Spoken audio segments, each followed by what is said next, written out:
Sejam muito bem-vindas a mais um episódio do Menopausa Positiva. Hoje trago-vos uma conversa muito especial e também muito necessária. Eu vou estar à conversa com a Patrícia, uma mulher que está numa posição sénior de liderança, com uma carreira exigente na área da consultoria e a trabalhar fora de Portugal. Recentemente, a Patrícia tomou uma decisão que muitas pessoas poderiam olhar apenas pela lente da carreira ou do dinheiro. Mudou de emprego para uma função menos remunerada, ou seja, a ganhar menos. Mas esta decisão não nasceu da sua falta de ambição, muito pelo contrário, nasceu de uma necessidade profunda de saúde. A Patrícia viveu um burnout e, ao mesmo tempo, começou a lidar com sintomas associados à perimenopausa. E este cruzamento entre carreira exigente, pressão constante, privação de sono, alterações hormonais, nevoeiro mental, ansiedade, exaustão, silêncio, tudo aquilo que nós conhecemos, é uma realidade para muitas mulheres que estão no auge da sua experiência profissional. Eu quero deixar claro desde já, este episódio não é sobre apontar dedos às organizações, nem é para expor nenhuma empresa, nenhuma chefia, nenhuma cultura em particular. É sobre algo muito, muito, muito maior. É sobre a necessidade urgente que todas as organizações têm de aumentarem a sua literacia em menopausa, de compreenderem o impacto real desta fase na saúde e na produtividade das mulheres e deixarem de tratar este tema como uma ação pontual, feita uma vez por ano, num workshop simpático, normalmente no Dia Mundial da Menopausa ou por aí, mas sem continuidade, sem políticas, sem que haja formação de líderes e sem que haja um apoio concreto e continuado. Em Portugal, estima-se que a menopausa afete mais de 1 milhão de mulheres. Segundo os dados do projeto Médis Saúdes, 67% reporta sintomas com impacto na produtividade e 45%, ou seja, quase metade, refere falta de apoio nos locais de trabalho. E quando olhamos para outros mercados, percebemos que esta conversa já não é periférica. Um estudo da Mayo Clinic estimou que os sintomas da menopausa representam nos Estados Unidos cerca de 1,8 mil milhões de dólares por ano em tempo de trabalho perdido e 26,6 mil milhões de dólares em despesas médicas. Há também dados que mostram uma enorme desconexão entre a percepção que existe nas empresas e a experiência real das colaboradoras, num estudo conduzido pelo Bank of America, em parceria com a National Menopause Foundation.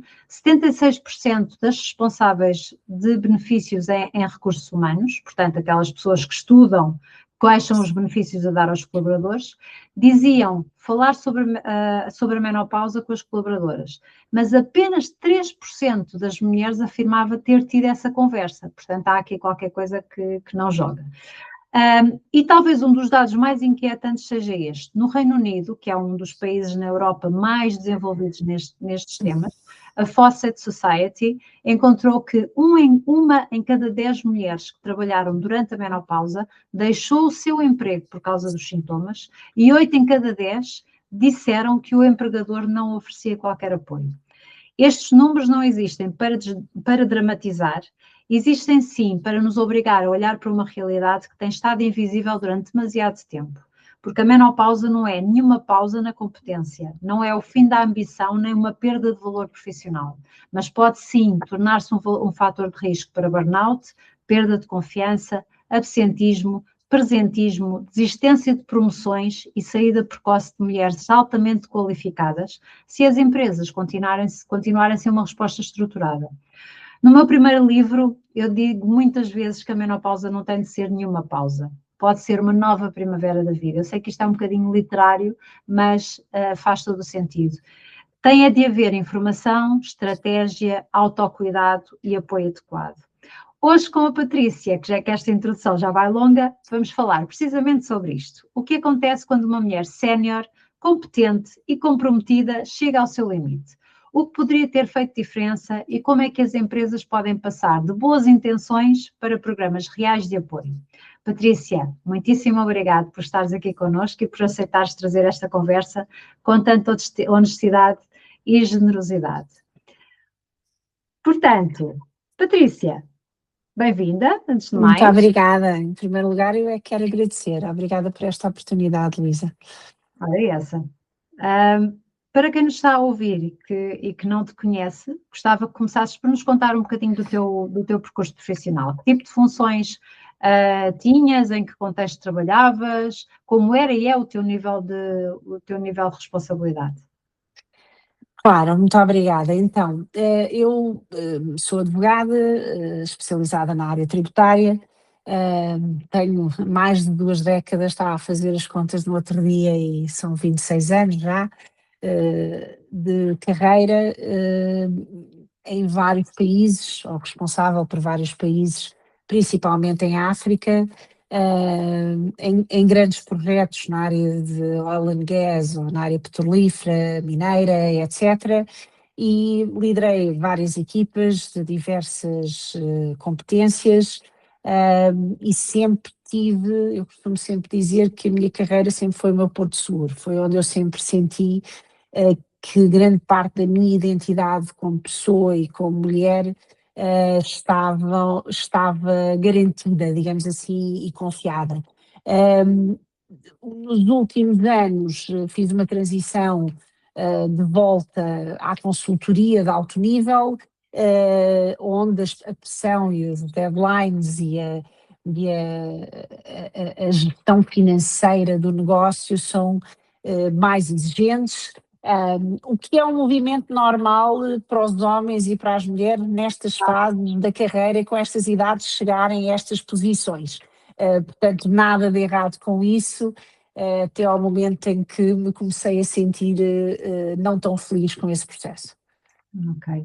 Então, e pegando nisso, quando olhas para trás, em que momento é que começaste a sentir que alguma coisa não estava bem e conseguiste distinguir ou identificar o porquê? Exatamente o que é que, como é que tu percebeste que alguma coisa tinha de mudar, não é? No fundo. Então, Luísa, isso é engraçado porque normalmente nós achamos que estamos atentas ao que acontece connosco, mas talvez porque temos mães, ou pelo menos no caso em que somos mães ou que somos cuidadoras das nossas famílias, o nosso foco está sempre nos outros, não é? E se calhar não olhamos tanto para nós. E isto começou um bocado eh, como se fosse um cansaço acumulado, como se fosse muita dificuldade de dormir, comecei a ter sono irregular, ansiedade. Coincidiu também cronologicamente com o final do Covid, em que eu também não estava a perceber se isto era por causa de toda a situação do Covid. Fiz esta mudança de carreira, de passar de in-house, onde tinha estado 15 anos em grandes organizações, mas como advogada interna, e voltar depois de 15 anos fora da consultoria, voltar com uma posição muito sénior à consultoria, e achei que isso é que me estava a causar todos estes sintomas. Portanto, no início foi difícil perceber que havia aqui muito mais do que as mudanças e o impacto dessas mudanças na minha vida. Comecei a sentir também, em paralelo, alguma depressão, alguma tristeza, alguma emoção exacerbada. Fui na altura acompanhada, cheguei a tomar antidepressivos que acho que são fundamentais para as pessoas que precisam de o fazer e ajudou-me muito em determinado momento, mas depois percebi que era muito mais do que isso, que havia aqui alguma coisa estrutural. Eu digo honestamente que eu não sei, em termos do ovo ou da galinha, do que é que veio primeiro, se foi a menopausa que causou o burnout ou se foi o burnout que exacerbou a perimenopausa, neste caso. Sei que aconteceu tudo ao mesmo tempo. Quanto mais estudo, e graças também ao apoio que tive teu e, que tive, e do estudo que fiz em relação a isto, acho que é muito fácil passar de uma perimenopausa para um burnout, e acho que temos que estar muito acordadas nisto. Claro que houve outros elementos profissionais, pessoais, que não ajudaram, mas acho que é uma bomba relógio, especialmente em carreiras de muita exigência, de prazos e de responsabilidade do negócio e de várias carreiras de várias pessoas a meu cargo, criaram aqui a potencialidade para que estas duas coisas, o burnout e a perimenopausa, explodissem ao mesmo tempo.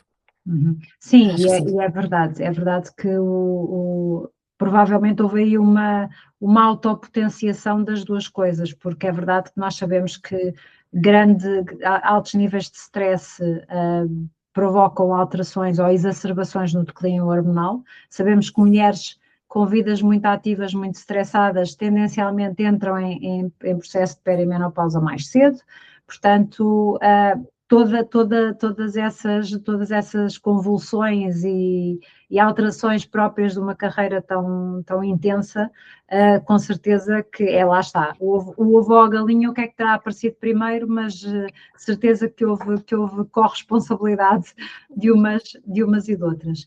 Então e diz-me, quais é que foram os sintomas que tu, entretanto, identificaste como estando relacionados com a perimenopausa, que tiveram um maior impacto a nível do teu dia-a-dia de trabalho? A falta de sono, como eu já referi, eu acho que É a principal. Essa e a névoa mental e a questão da memória.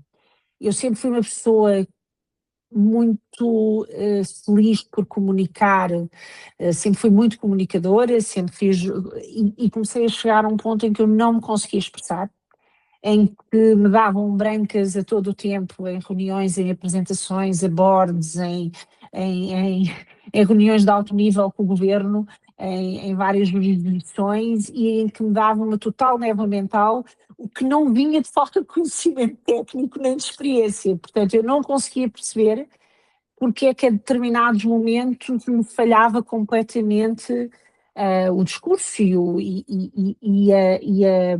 a articulação. A articulação, olha, está-me agora a dar um bocadinho, mas pronto.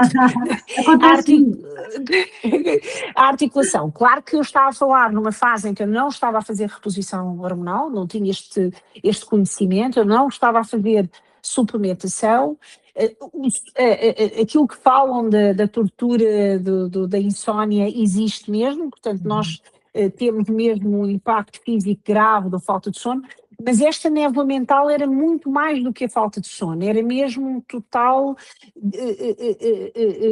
perder do meu. E isto assustava-me, porque eu sempre tive total controle a nível profissional, acho que depois noutras áreas da minha vida se calhar não tinha controle, mas isto era uma área tranquila em que eu conseguia controlar os outcomes, os resultados das situações, e depois como também coincidiu com o entrar numa nova organização, o pânico de sentir que estes sintomas estavam a impactar no momento em que eu tinha que estar a demonstrar aquilo que eu valia. Claro. E que tinha sido uma excelente aposta em me terem contratado e eu ter escolhido esta opção. E outro sintoma, só para não me esquecer, outro sintoma era a emotividade, que era, eu comecei a dar por mim a ter a dificuldade em gerir as minhas emoções no contexto corporativo, estava mais sensível, estava mais vulnerável e de facto isto com o burnout também tinha aqui um grande impacto, mas a parte hormonal também, não é? E portanto eu chegava a estar em reuniões com ministros e com vontade de chorar, mas não pelo assunto em si, mas dava por mim a ficar muito emotiva. Portanto, eu diria o sono, a névoa mental e a parte emocional da coisa, digamos assim. Oh, Patrícia, e nessa altura tu lideravas alguma equipa, lideravas pessoas? Liderava. E como é que era essa relação? Teve esses sintomas tiveram impacto nessas relações? Muito. Eu tive a sorte de estar a gerir uma equipa eu diria, nós no total éramos 22 pessoas, e tive, apesar das faixas etárias serem muito mais jovens, eu não tinha uma pessoa mais ou menos da minha faixa etária, todas as outras eram 20 e 30, portanto muito jovens. Eu também devo dizer que eu acho que há uma sensibilidade muito maior destas gerações em relação a estas questões emocionais. E, portanto, eu acho que sim. Eu acho que, deixa-me só explicar, eu acho que eles têm muito mais noção da saúde mental e, portanto, identificam mais facilmente quando há este desequilíbrio. Portanto, não quer dizer, identificam e aceitam de forma, ou então tive muita sorte nestas 22 pessoas, mas eu acho, principalmente até os mais jovens, eu acho que eles percebem quando há, como eles protegem se calhar mais do que a nossa geração, a minha geração não se protegia, aliás, nós éramos promovidos se fôssemos os melhores escravos, quanto mais escravos fôssemos, e mais fim de semana trabalhássemos, foi esta, e não era por mal, eram todas as organizações, era a realidade dos anos 90, não é? Digamos assim. Quem saísse a horas é porque não estava a fazer o seu trabalho. Estava a fazer o seu trabalho. Exatamente. Contava, assim. Eu sempre fui uma líder muito empática e sempre fui uma líder, às vezes faltava-me um bocadinho de punho, sempre fui um bocado criticada pela minha faixa etária e pelos líderes da minha idade, de eu não ser o suficiente, mas sempre achei que as pessoas deviam ser avaliadas por resultados e não por horários, etc, etc, etc. Sempre fui um bocadinho mais, e por isso é que se calhar me identifico com estas gerações mais jovens. Mas ao mesmo tempo, apesar do nível da minha equipa eu ter tido talvez alguma aceitação, a verdade é que eu tinha que fazer o dobro do trabalho, isto é, para eu conseguir responder ao nível que a organização me exigia e que eu sabia que a equipa precisava, exatamente por ser tão jovem, eu tinha que estar a noite toda a trabalhar, eu tinha que fazer e portanto, criar ainda mais dano à minha saúde, porque para conseguir compensar esta falta de velocidade que eu estava a ter, eu tinha que trabalhar o dobro, não é? E, portanto, a equipa percebia, porque começava a haver e-mails a sair às 3 da manhã e às 5 da manhã, etc. Depois comecei a lembrar-me de pôr para o e-mail só sair às 8, que é para a equipa não perceber que estava a sair tão cedo, para agendar para a frente, mas porque eu não queria que eles se sentissem inseguros, que eles se sentissem que, espera aí, o que é que se passa com a nossa líder que está com dificuldade em gerir este... Mas a verdade foi, quando eu lhes comuniquei que ia sair e que isto tinha a ver com pôr a minha saúde primeiro, Luísa, foi incrível, porque todos eles diziam, nós sabíamos que tudo, e nós estamos, por muito que tínhamos pena de te perder, sabemos que isto é o melhor para ti. Claro. E, portanto, isso foi o reconhecimento total que, para já, a escolha foi mais um sinal de que a escolha foi a melhor, mas também um sinal de que nós achamos que escondemos. Eu achava que eu estava a fazer um bom trabalho em dar segurança à equipa, mas a equipa sabia que eu não estava a dar conta do recado com a mesma capacidade que há 5 anos atrás eu tinha. E não foi com essa equipa, mas foi com outra. E tu achas que eles sabiam nomear porque é que tu estavas assim? Isso é que é a questão interessante. Não. E isto é uma questão muito interessante, porque a sensação que eu tenho, e foi isso que eles comunicaram, que eles verbalizaram depois quando conversámos no meu processo de saída, e que é mau, que é, eles achavam que era inerente à posição. É mau porque isso vai tirar a motivação para subir na carreira, porque se olham para as pessoas e estão todas a sair por burnout, e estão todas a sair por esgotamento ou por outros problemas de saúde que vêm associados a isto, passa-se a entender, principalmente as mulheres, passa-se a achar que, espera aí, eu não quero ir por este caminho, se calhar não é bem esta a carreira, o que é mau para as organizações, porque depois não conseguem reter o talento. Para já não conseguem reter o talento, nem o sénior, não é? Porque é o sénior que está no momento em dar o seu auge, no ponto de caramelo, não é? Mas nem os júniores, porque os júniores começam a olhar para cima e começam a dizer, não, espera aí, não é bem este, não é esta a minha vida, não é a vida não é esta a carreira. E como dizíamos há bocado, esta geração, já não sei qual é a letra desta geração, mas a geração dos meus filhos, entre os 20 e os 25, 27, têm outros objetivos de vida claramente e valorizam muito mais a sua saúde.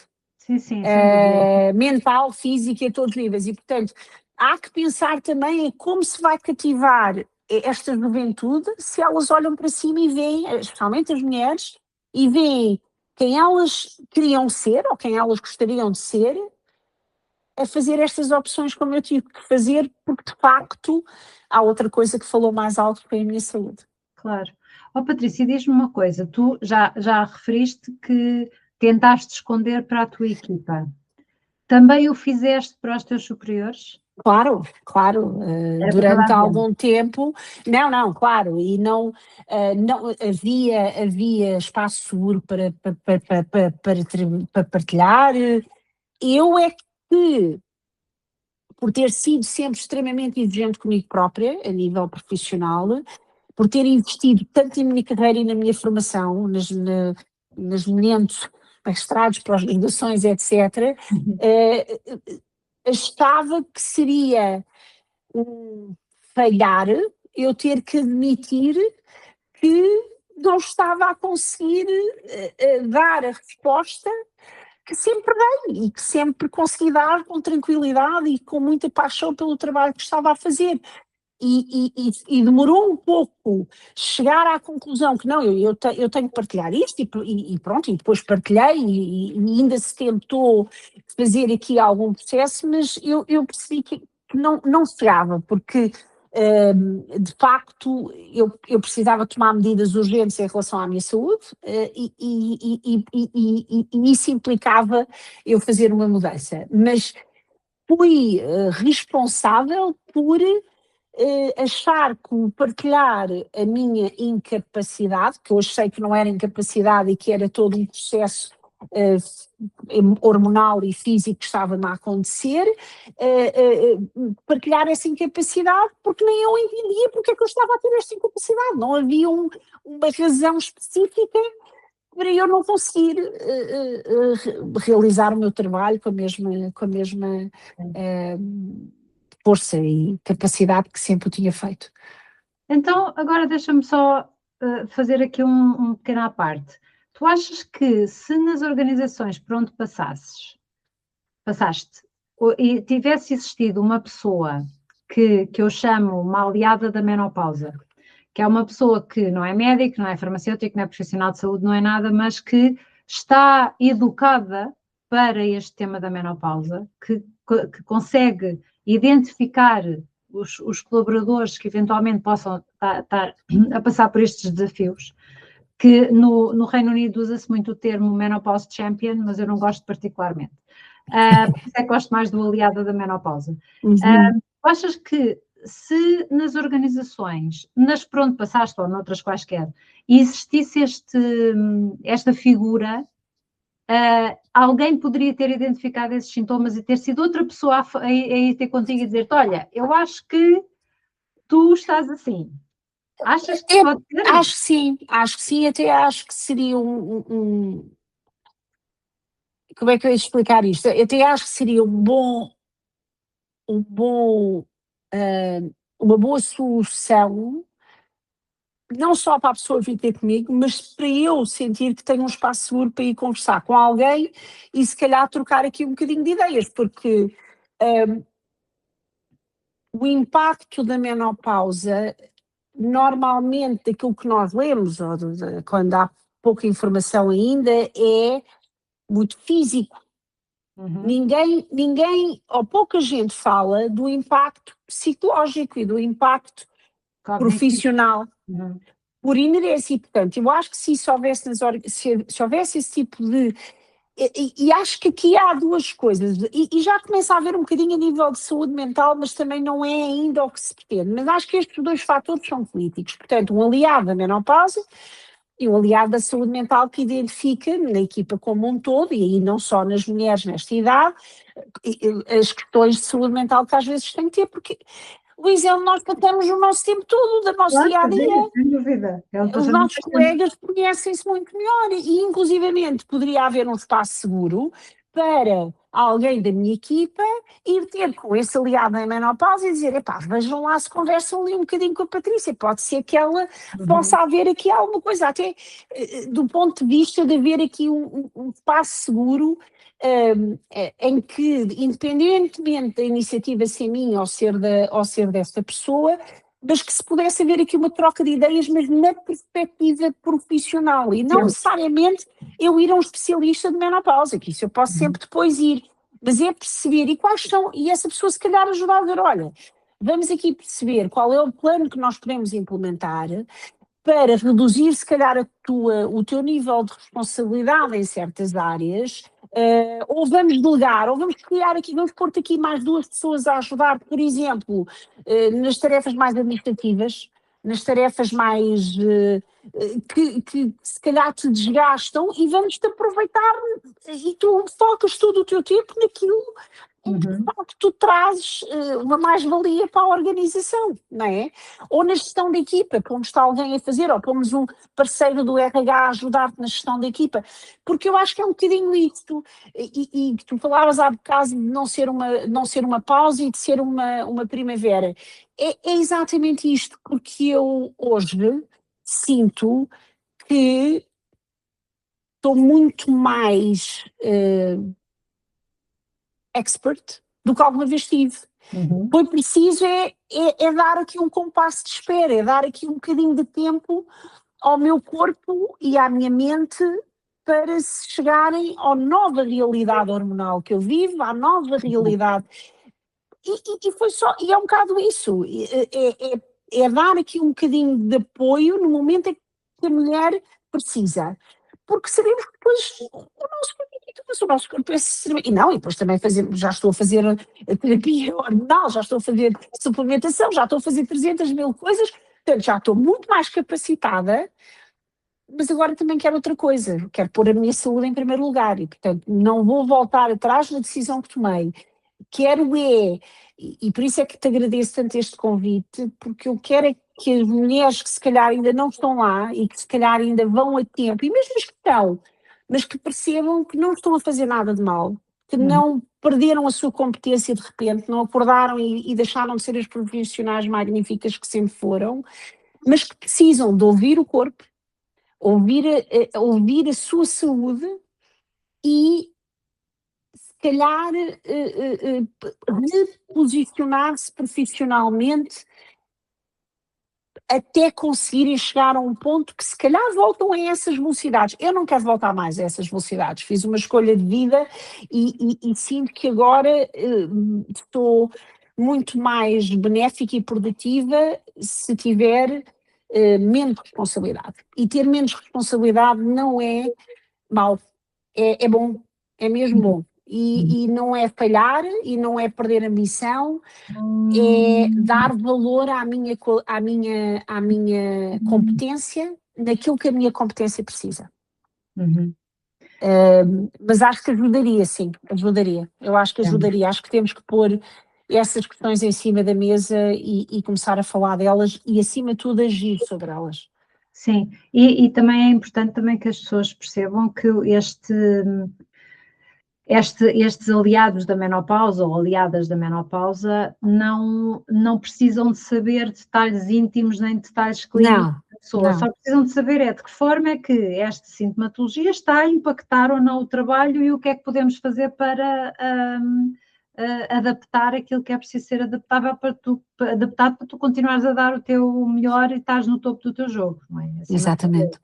Então, o que é que tu dirias, já abordaste um bocadinho isso, mas o que é que tu dirias a uma mulher, àquela mulher que está hoje numa posição semelhante à tua, às 3 da manhã a mandar e-mails, e que ainda está com aquele sentimento que sair, que abrandar, que pedir ajuda, ainda é falhar. O que é que tu lhe dirias? Diz-lhe que ela está a ouvir. Digo sim.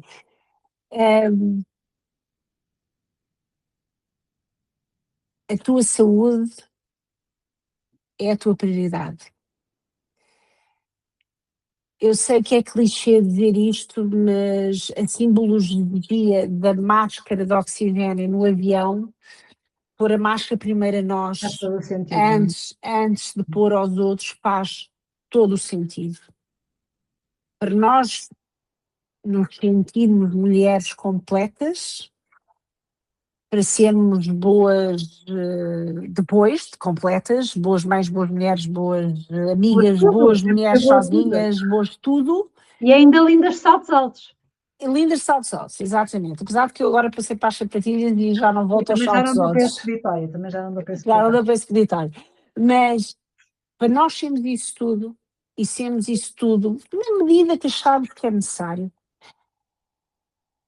temos que sair da roda do rato. Temos que sair, mas isso não significa sair das organizações e sair destes cargos. Não é sair do jogo. Não é sair do jogo, é parar e ouvir o corpo.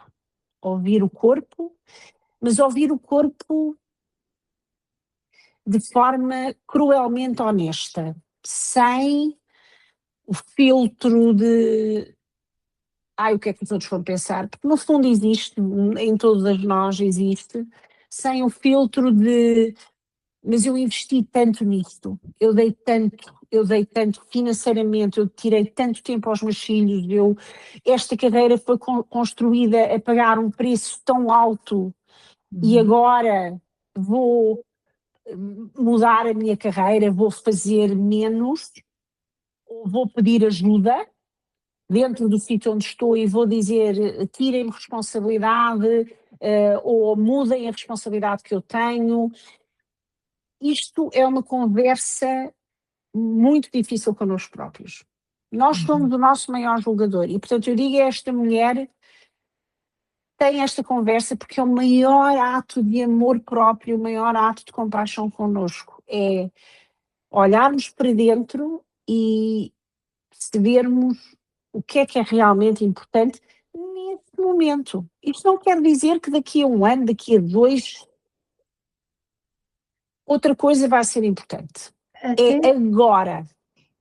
Até menos os sintomas nesta fase variam tanto que daqui a 6 meses tu podes precisar de uma coisa completamente diferente. Completamente já diferente. Não precisar daquilo que estás a precisar agora. Exatamente. Isso varia muito. Por isso é que mesmo até as próprias conversas dentro das organizações devem ser conversas periódicas, não deve ser só one shot e pronto. Então agora... Tick the box, o tick the box, não é? Não pode. Não deve ser assim. E o físico, só mais uma questão, eu acho que o físico é já o corpo aos berros. Portanto, há toda uma parte hormonal, emocional e psicológica que anda ali a marinar quando o físico já está aos berros, não é? E quando... ainda. Exatamente. Eu, por exemplo, noto que eu tenho, isso depois depende das pessoas, mas eu tenho a maioria das minhas amigas está também na mesma fase de peri-menopausa, pós-menopausa, está todas neste barco. E eu noto que mesmo os sintomas da menopausa são exacerbados, pronto, mas o especialista és tu e não eu, mas são exacerbados se houver este elemento de stress excessivo. Absolutamente. E de burnout. Portanto, é como se estivéssemos a tirar achas para a fogueira. Portanto, o processo natural de uma menopausa vai ser muito mais desafiador e intenso se nós tivermos uma velocidade profissional incrível.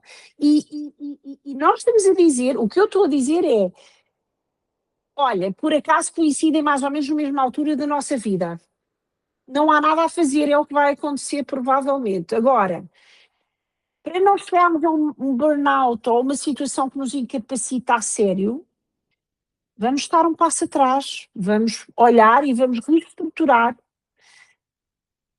a nossa carreira para que ela sustente a nossa saúde e não o contrário. Porque o que nós aprendemos a fazer é que a nossa saúde sustenta a nossa carreira. E esta inversão de mindset é crítica para que depois mais tarde, e quando a gente se voltar a sentir se calhar acompanhada, fisicamente controlada, com todos estes processos muito mais geridos, que voltemos àquilo que se calhar nos dá prazer em termos de carreira profissional. Mas este compasso, novos desafios, não é? Novos desafios e se calhar completamente diferentes. Estes compassos de espera, este momento de olharmos para dentro é crítico, é mesmo crítico. Para não chegarmos a situações, sei lá, de burnouts, de a sério, burnout, e quando eu digo a sério, burnout em que a pessoa tem mesmo que parar durante meses e meses a fios, ou situações de AVC, situações em que aí o corpo desliga. E eu não gosto de estar aqui a ser alarmista, mas o medo que eu vivi, o susto de Luísa, de chegar a pensar, será que isto é início de Alzheimer? Eu não conseguir falar, eu não conseguir fazer uma apresentação de 45 minutos a um bordo de uma das maiores petrolíferas. As palavras não me estão a sair, o que é que se está... É medo, dá medo, a gente não perceber porque é que o nosso corpo não está a responder, porque é que a nossa mente não está a responder. Sem dúvida, sem dúvida. Patrícia, pegando nisso também e passando um bocadinho para o lado organizacional, o que é que tu achas que do lado de lá, das empresas, das organizações, ainda não estão a compreender bem o que é que se passa com estas mulheres experientes que estão em fases de grande exigência hormonal e emocional? Tu achas que alguma vez passa pela cabeça destas pessoas a menopausa ou considerar, ou o que é que tu achas? O que é que tu sentiste, o que é que sentes em relação a isso? Às empresas em geral, porque tu conheces muita gente e muitas empresas. Sim. Eu acho que ainda é um assunto novo. Eu acho que é um assunto novo, no sentido de que... Achas que é tabu? Um bocadinho. Mas é um tabu no sentido de não se perceber o real impacto que pode ter. Isto é, da mesma forma que ainda se luta hoje com a questão da maternidade, por exemplo, da mulher ter que parar a carreira para ter bebê, ou para ou não para, e desta questão continuar a ser um tema que hoje já está mais avançado e que hoje já se consegue perceber que a flexibilidade e que etc. tem que ser reconhecido. Não vou falar de direito porque isso depois depende de cada jurisdição. Eu acho que a menopausa está muito atrás. Isto é, considerar a menopausa como sendo uma situação de saúde mental e física que possa ter impacto, e tem impacto, na capacidade de resposta de qualquer profissional. Eu acho que esta consciencialização, e não é por mal, simplesmente não existe. E começa a existir mais, porque começamos a ter muito mais mulheres, graças a Deus, em cargos de chefia nesta idade, e que, portanto, começam elas próprias a perceber que isto tem que ser a querer outra resposta, e graças a Deus que isto seja.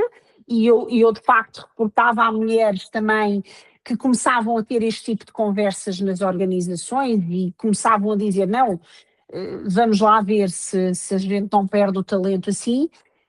Mas o chegar da conversa e do falar e do reconhecer às ações, eu acho que ainda temos um longo caminho pela frente. E não falo só das grandes organizações, falo de todas as organizações. Eu acho que o mundo corporativo está a viver um grande desafio com o trabalho remoto.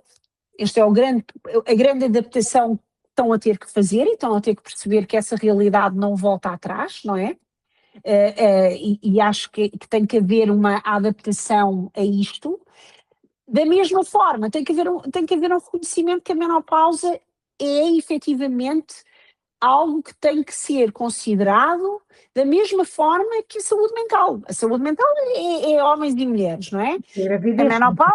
A menopausa e as mulheres. E não sei até que ponto a andropausa não seja aqui também uma questão. Vamos ser honestas. Agora nisto é uma das coisas que me... Olha, e agora é engraçado, estou a sentir aqui um bocadinho de pena por isso, porque eu estava numa plataforma em que eu conseguiria, se calhar, falar mais e fazer mais mudança nesta área. Mas acho que nós, como mulheres, temos essa responsabilidade. Se estamos nesses cargos, se estamos a viver estes desafios com a nossa saúde, temos que fazer a mudança por dentro. Temos que ser as primeiras a dizer algo tem que mudar, porque senão pessoas como nós vão ter que fazer a escolha que eu fiz. Pois, ou seja, há aqui uma corresponsabilidade, ou seja, a responsabilidade certamente. não é apenas da organização, mas também da própria mulher que está a viver isso e que tem de saber verbalizar, vocalizar aquilo que precisa, não é? Sim. É curioso que também durante aqui algumas pesquisas que eu fiz, eu encontrei dados interessantes que a maior parte das empresas criadas por mulheres são criadas por mulheres acima dos 50 anos. Ou seja, há aqui esta redefinição de prioridades em que muitas mulheres acabam por sair do mundo corporativo com todo este know-how, toda esta experiência e dizem, não, isto já não me serve. Vou fazer uma coisa minha, vou criar uma empresa só minha. E a verdade é que criam organizações multimilionárias, que já existem algumas. Portanto, acaba por ser quase que aqui um wake-up call, não é?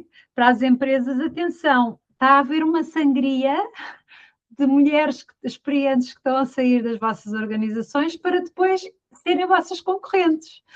Portanto, se calhar há aqui algo a fazer, algo importante.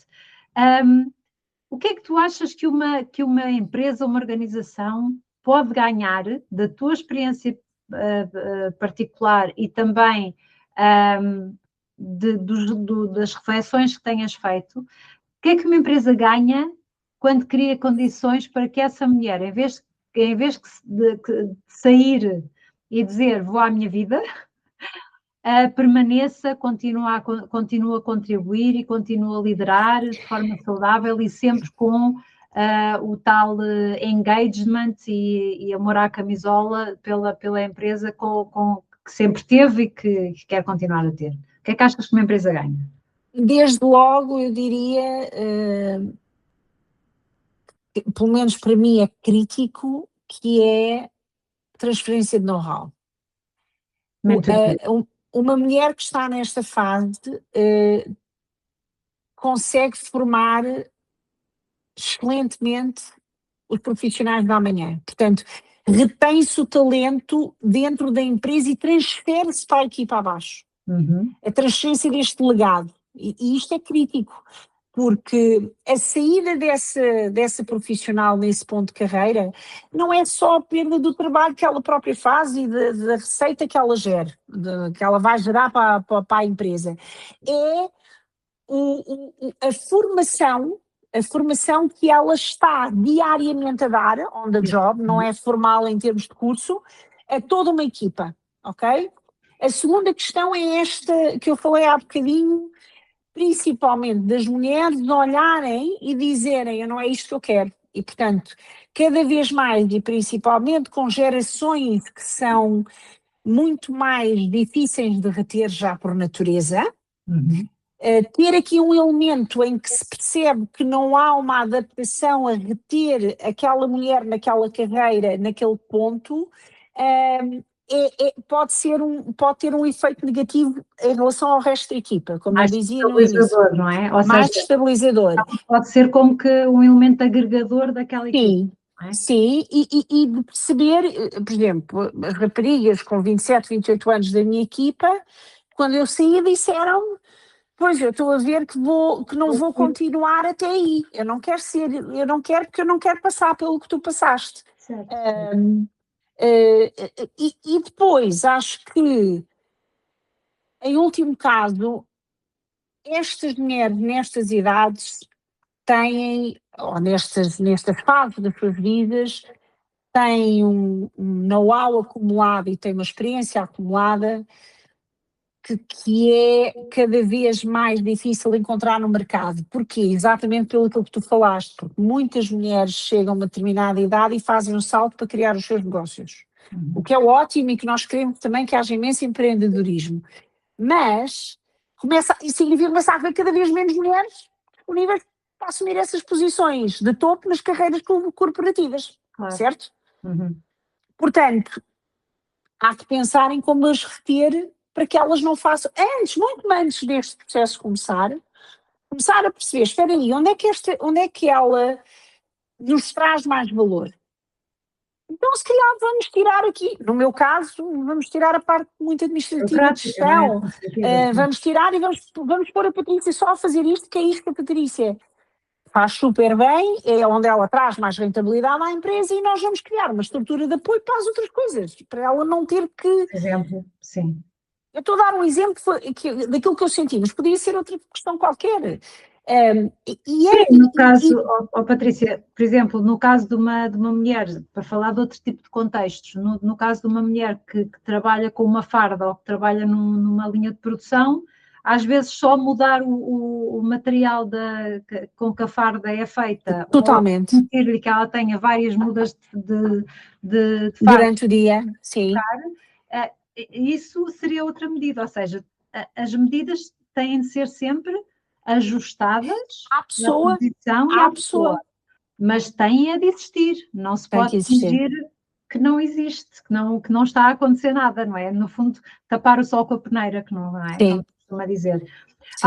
Há uma coisa que muitas mulheres me têm referido, e que é há muitas empresas, a minha empresa até faz um workshop no Dia Mundial da Menopausa ou faz uma palestra anual, e eu sei porque eu sou chamada para dar essas palestras, não é?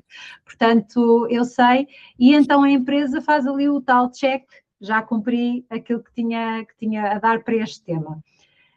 Pela tua experiência, achas que isso é suficiente ou tu achas que deviam haver outras medidas e, se achas que sim, que outras medidas é que deveriam ser integradas ao longo do ano, em vez de ser o one shot e já está, já cumpri?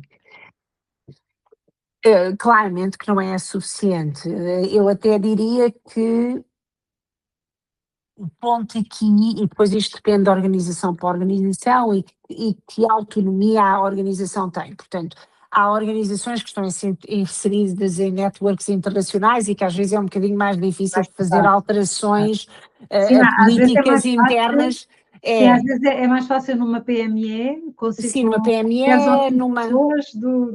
ou até numa grande corporação, mas nacional. Estas multinacionais, eu sei, porque trabalhei toda a minha vida em multinacionais, toda a minha vida, e é mais difícil mudar o ponteiro, porque as coisas são todas muito centralizadas, não é?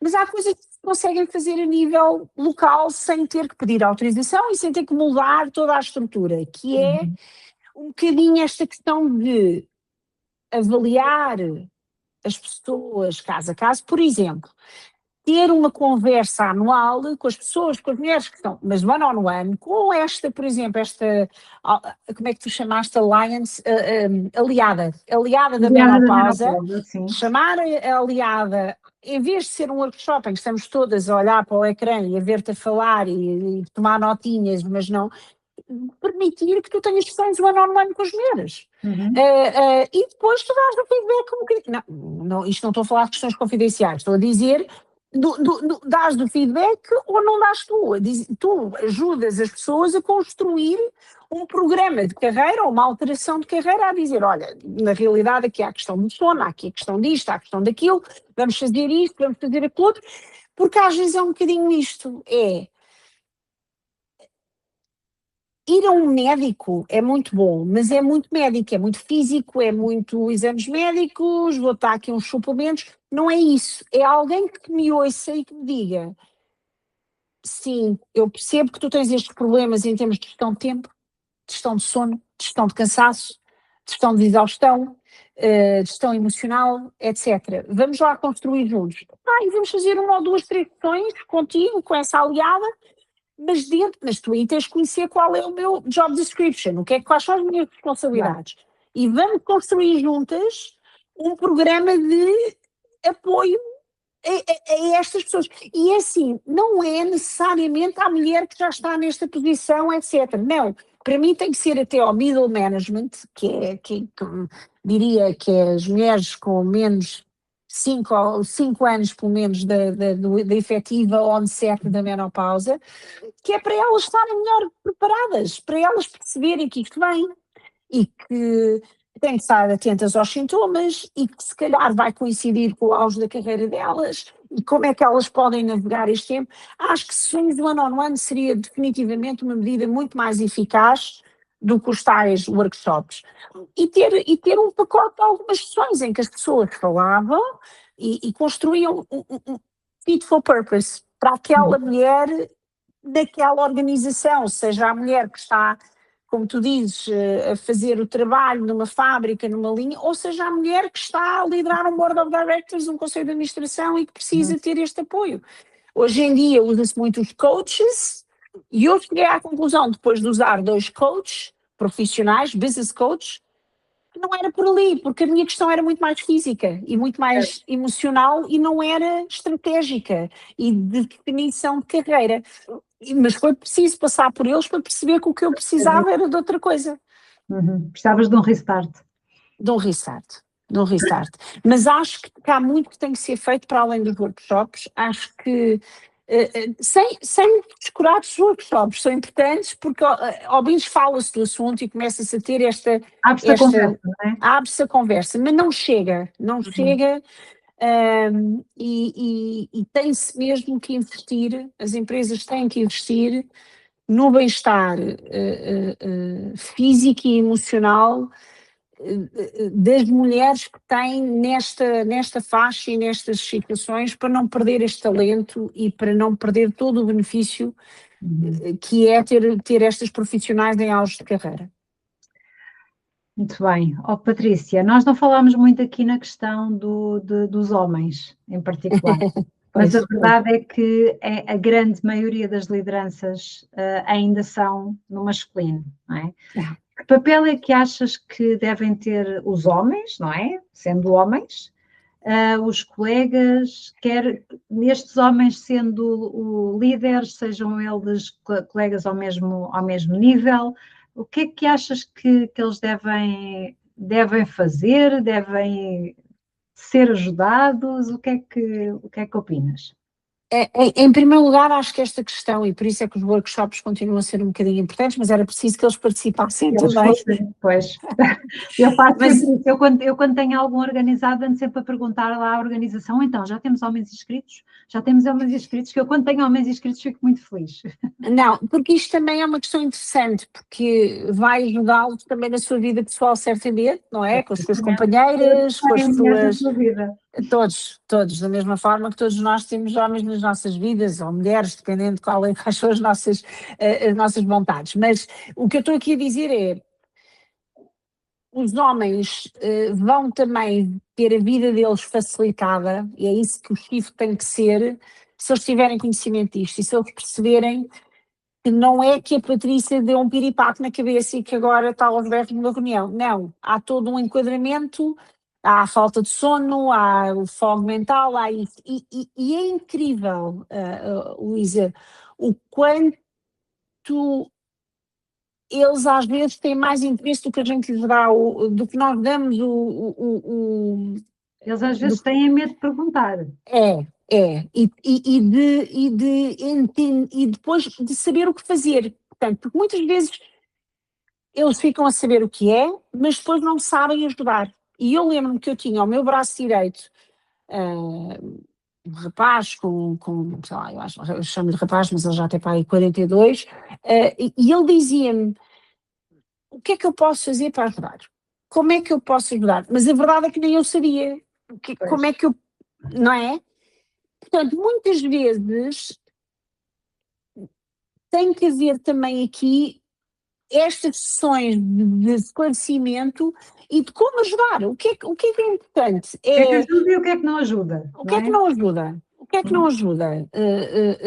Fazer piadas, por exemplo, não ajuda? Nomeadamente, estava mesmo a vir isso à cabeça. Às vezes a falta de sensibilidade, que não é eu não sei se às vezes nem é com a intenção de ser, pronto, se calhar há coisas que são ditas noutros ambientes ou com outros homens que para nós, devido à fase em que estamos, não faz qualquer sentido, mas acho que aqui é também a partilha de responsabilidades. E nisto é uma questão interessante, porque eu acho que, e da minha experiência de carreira, o homem é muito mais isolado a trabalhar, por natureza. É mais difícil para o homem partilhar tarefas. Certo. Porque é a formação que lhe é dada, não é? A formação que lhe é dada é que tu tens que ir e tu é que vais matar o leão e vais atrás do... Não é? Tu é que vais buscar a comida sozinho, não é? vais sozinho buscar a comida e depois traz a comida para a família, não é? Portanto, e nós mulheres nesta fase precisamos de equipa. Nós precisamos de equipa, nós precisamos de redistribuir o peso que temos e de se calhar vermos o que é que conseguimos fazer para apoiar, e isto é muito importante, é o homem conseguir trabalhar em equipa com outros homens e principalmente com as mulheres para complementar, não vou dizer suplementar porque isso é diferente, é suplementação, mas complementar a mulher nesta fase. Verdadeiramente, e na realidade o que nós estamos a dizer é aquilo que se fala também em casa, não é? Que as tarefas domésticas haver a complementação. Aqui é com os colegas de trabalho. Não é ajuda. Não é ajuda, não é para ajudar, é para redistribuir tarefas, que é para conseguirmos ainda darmos todos a mesma resposta, ou uma resposta até melhor, mas não ser, porque eu sempre fiz assim, porque eu é que faço e eu sou responsável só por esta área, a minha responsabilidade começa aqui e acaba aqui, e portanto não há, e eu tenho que ser avaliado sobre esta responsabilidade. Não, o trabalho em equipa é exatamente nós termos equipas multidiversas, e multidiversidade inclui saúde e momento hormonal de uma mulher, não é? E tentarmos ver o que é que neste momento eu consigo fazer melhor. Então, olha, deixa-me fazer eu como mulher e nesta fase em que estou, ficar responsável por isto, em que eu consigo gerir, em que eu consigo ainda fazer, tu fazes isto, a outra pessoa da equipa faz aquela, e se virmos que não chega, temos que dizer, olha, precisamos de mais pessoas aqui na equipa, porque estamos aqui a passar um momento mais difícil, ou mais desafiante, ou com mais particularidades. Eu acho que é isto, é educação, eu não gosto de dizer educação dos homens. Eu tenho 2 filhos de homens e eu sei que eles depois ficam um bocado irritados quando eu digo isto, mas formação, uma expressão que é muito socialização do tema, não é? Para eles estarem aware, e depois nós também temos que ser um bocadinho assertivas nisto, temos que dizer, eu preciso disto, portanto vamos todos trabalhar, porque foi uma das coisas que eu sei que não fiz, eu não consegui verbalizar e pedir ajuda da forma que eu se calhar podia ter pedido ajuda. A organização e os colegas podiam estar mais atentos, podiam, mas todos nós estamos sempre muito... Andam a mil, não é? Andamos sempre todos a mil. Todos a mil, e acho que a nossa responsabilidade é pôr-nos a nós primeiras e eu, no espaço em que estamos, sermos assertivas em relação aos nossos limites e às nossas necessidades, ou se chegarmos a um ponto que achamos que mesmo neste espaço já não é possível pôr a nossa saúde primeiro, então dar esse passo. Muito bem. Patrícia, ficávamos o resto da tarde a conversar. Eu tinha mais 50 perguntas para te fazer, mas como já vai longo, queria-te deixar só 2 ou 3 perguntas mais para terminarmos. Se tivesse à tua frente um comitê executivo, uma direção de recursos humanos ou qualquer liderança de uma empresa de consultoria, o que é que lhes dirias? Eu diria que é prioritário reconhecer o impacto da menopausa na capacidade produtiva da organização, não da mulher, da organização. E encontrar medidas para não perder os talentos nessas fases. E é tão importante como a saúde mental. Eu punha na mesma... Eu acho que estes são os 2 fatores críticos no mundo em que vivemos. No mundo em que vivemos hoje, são os 2 fatores críticos que um conselho executivo tem que pensar em relação ao seu talento. não se vai encontrar pessoas que não estão expostas a esses desafios, não há. Todos nós estamos expostos a esses desafios. No caso da menopausa, são só as mulheres, não é? Mas não sei se a andropausa também não será um tema que depois também se tem que considerar. Não sou sei. especialista, mas tenho Nem eu, também não. Embora saiba que a andropausa tendencialmente é mais suave, ou seja, a queda hormonal é mais suave. É mais progressiva, não é? E os sintomas não são tão exatamente. disruptivos. Isso era a primeira coisa que eu diria. A segunda coisa que eu diria é que, e aqui é mais abrangente do que a menopausa, cuidar das pessoas é gerar dinheiro. Existe, há um livro interessante, agora não me está a ver o nome do autor, aqui em português, sobre a felicidade, sobre a economia da felicidade, etc. Senão, com o AI e com esta nova geração, como eu dizia, que é uma geração muito mais exigente do ponto de vista da sua saúde e da sua qualidade de vida, as organizações vão deixar de existir. As big corporate vão definhar, vai haver uma outra realidade. Uma sangria, não é? Como falávamos. Uma sangria. Porque hoje as organizações se adaptam e percebem que cuidar das pessoas é prioritário, independentemente de qual seja o negócio. Mais ainda na consultoria onde se vende cérebros, não é? Onde nós vendemos cérebros, não é? Numa fábrica, se calhar se troca por máquinas e é uma chatice, não se tem pessoas, mas tem as máquinas a funcionar. Mas em todo lado é preciso pessoas e em todo lado as pessoas têm que ser cuidadas. E há sim uma responsabilidade da organização, há uma responsabilidade da organização. Mas também, outra coisa que eu queria dizer, isto não aos conselhos executivos, mas nós como mulheres temos que falar. Mas eu aprendi isto, não, com as organizações. Okay. Umas com as outras, claramente, sempre o máximo possível. Mas temos responsabilidade. Temos responsabilidade em não ter medo de expor o que estamos a passar, claro que com toda a segurança de informação e com toda a confidencialidade. Eu sei que é duas coisas, tem que haver um espaço seguro para eu sentir-me segura para comunicar, não é? Mas também acho que temos que ser nós a estabelecer estes limites, temos que ser nós também a dizer o que é que estamos a passar. E se não nos ouvirem, então temos outros caminhos, não é? Outros caminhos. Que não são desejáveis, Não são desejáveis para ninguém, nem para nós, nem para a organização, não é? Porque há todo um caminho que pode ser construído. Mas temos que também falar mais, pedir mais ajuda. Nós, como mulheres, eu digo sempre isto, eu acho que nós temos dificuldade em pedir ajuda. Em tudo. E não somos... O que nós somos numa área da nossa vida é o que somos em todas as áreas da nossa vida. Por mais que a gente diga que não, ou tente ser outra coisa, não é possível. E eu sei que eu venho de uma realidade em que eu nunca soube pedir ajuda.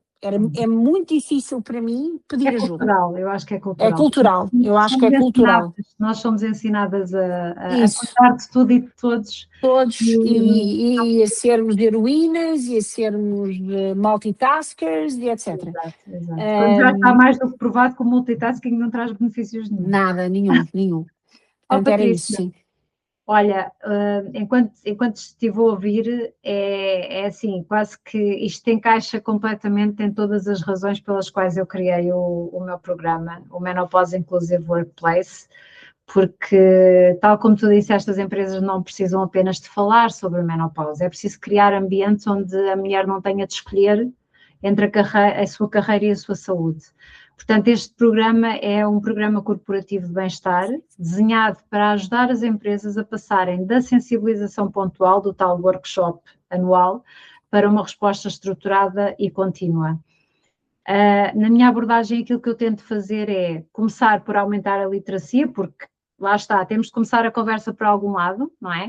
O que é que acontece na perimenopausa, o que é que acontece na pós-menopausa, que sintomas é que surgem, o que é que pode impactar e como é que isto se pode cruzar com stress, com burnout, etc.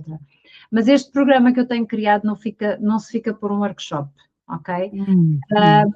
O meu objetivo é mesmo ajudar as organizações a criar culturas mais maduras, mais inclusivas, mais preparadas, incluindo sessões educativas para equipas mistas, formação específica para líderes e para recursos humanos, círculos de apoio interno, que tu falaste há bocadinho que para colaboradoras, fazia sentido, consultas especializadas presenciais ou por teleconsulta e também apoio estratégico para definir políticas e práticas mais amigas da menopausa. Estes elementos todos fazem parte da arquitetura do meu programa e são todos adaptados à realidade de cada específica. Isto porquê? Porque, como tu disseste, as mulheres não precisam de nenhum favor, precisam é de ser vistas, compreendidas, que haja acesso à informação, que hajam ambientes onde pedir apoio não seja visto como uma fraqueza. Isto não é apenas uma medida de bem-estar, é uma estratégia de retenção de talento. Nós falámos tanto em retenção de talento, não é? Na diversidade etária, fala-se muito no etarismo hoje em dia, no idadismo não gosto muito, etarismo parece que me soa melhor.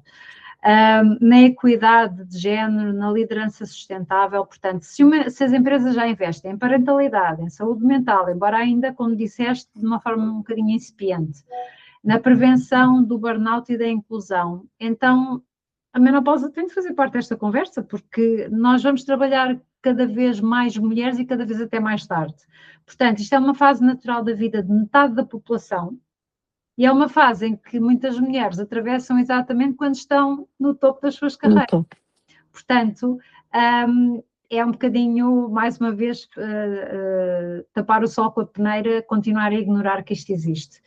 Portanto, Patrícia, muitíssimo obrigado pela tua generosidade, pela tua coragem, pela forma tão honesta como falaste, como trouxeste a tua experiência. Espero sinceramente que esta conversa ajude outras mulheres a sentirem-se menos sozinhas. Espero também que chegue a líderes, a equipas de recursos humanos, a decisores, talvez nunca tenham pensado na menopausa como um tema de gestão ou de saúde ocupacional ou de retenção de talento. Porque apoiar as mulheres na menopausa não é uma questão de empatia, apenas isso, é uma questão de inteligência organizacional. Porque quando uma mulher experiente sai de uma empresa porque já não aguenta, não vai sair apenas uma pessoa, sai o conhecimento, sai a maturidade, a liderança, toda a sua história, toda a sua capacidade de mentoria e sai uma parte importante da própria memória da organização. E muitas vezes essa saída poderia ter perfeitamente sido evitada com a informação, ajustes muito simples, conversas e apoio estruturado. Portanto, a todas as mulheres que nos ouvem, o vosso corpo não está a falhar, ele está a comunicar, se calhar ainda está a sussurrar. Portanto, comecem a escutá-lo já, antes que ele chegue ao ponto de gritar, como a Patrícia referiu. Vocês merecem ser ouvidas, merecem ser cuidadas e merecem respeitar-se, acima de tudo, a vós próprias. E às empresas que nos ouvem, chegou o momento de deixarmos de tratar a menopausa como um tema privado, cada mulher resolve sozinha, cada mulher fala baixinho para se referir a isso. A menopausa é uma realidade de saúde, de trabalho e de liderança. Portanto, o futuro das organizações passa por compreender e apoiar todas as fases da vida das suas colaboradoras, incluindo esta. Portanto, se a tua empresa quer dar esse passo de forma séria, estruturada e humana, o meu programa Menopausa Inclusive Workplace foi criado precisamente para isso, para transformar a literacia em cultura, cultura em políticas e políticas em apoio real e estruturado. Portanto, mais uma vez, obrigada por ouvirem este episódio do Menopausa Positiva. Até ao próximo episódio e lembra-te, a menopausa não tem de ser pausa nenhuma, pode ser a tua nova primavera, o teu recomeço de vida. Até breve. Obrigada.